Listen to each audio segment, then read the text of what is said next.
ఏ movie చూసినా కూడా అమ్మాయిల వెనకాలే పడతారా? అబ్బాయిల వెంట పడమంటారా అంటున్నాను. అది కూడా చేయొచ్చు, అదొక సినిమా అవుతుంది.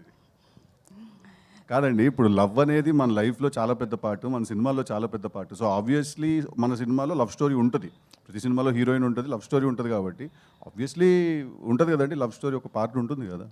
అని నాకు అర్థం కాదు, ఇప్పుడు పడకూడదా? అంటే అదే స్టోరీ. అదే మీరు సినిమా చూడాలి కదా. ఇప్పుడు టిల్లు స్క్వేర్ చూసారండి, అదే నా స్టోరీ చెప్పండి. అది కూడా ఒక పార్ట్. సో లవ్ అనేది మన లైఫ్లో మేజర్ పార్ట్ కాబట్టి సినిమాలో కూడా మేజర్ పార్ట్. సో ఉంటుంది కదా లవ్ స్టోరీ. సో హీరోకి ముందు ఎప్పుడన్నా ఇలాంటి కిస్ జోన్ కోసం ఎప్పుడన్నా ఎక్కడన్నా తిరిగి? ఏమోనండి, నేను ఆనెస్ట్గా చెప్తున్నాను, నాకైతే ఈ పాట మరి కిస్ పార్ట్ గురించి ఇంత ఎత్తుకడం అనే కాన్సెప్ట్ నాకైతే అర్థం కాలేదు. ఎందుకంటే మీరు టిల్లు 1 చూసినా 2 చూసినా పార్టీలో అమ్మాయి కనిపిస్తే టిల్లు కార్లోకి తీసుకెళ్ళిపోయి క్లోజ్ చేశాడు నాకు. ఓకే, వాడు ఇంతసేపు వెతికాడని అయితే నేనైతే అనుకోవట్లేదు. నేను అది జాక్ వెతుకుతున్నాడు, టిల్లు వీడికి కొంచెం మంచోడులేండి వీడు, వాడంత దుర్మార్గుడు కాదు వీడు. అయితే మళ్ళీ మోసపోతారా ఈ సినిమాలో కూడా? చేస్తున్నావా?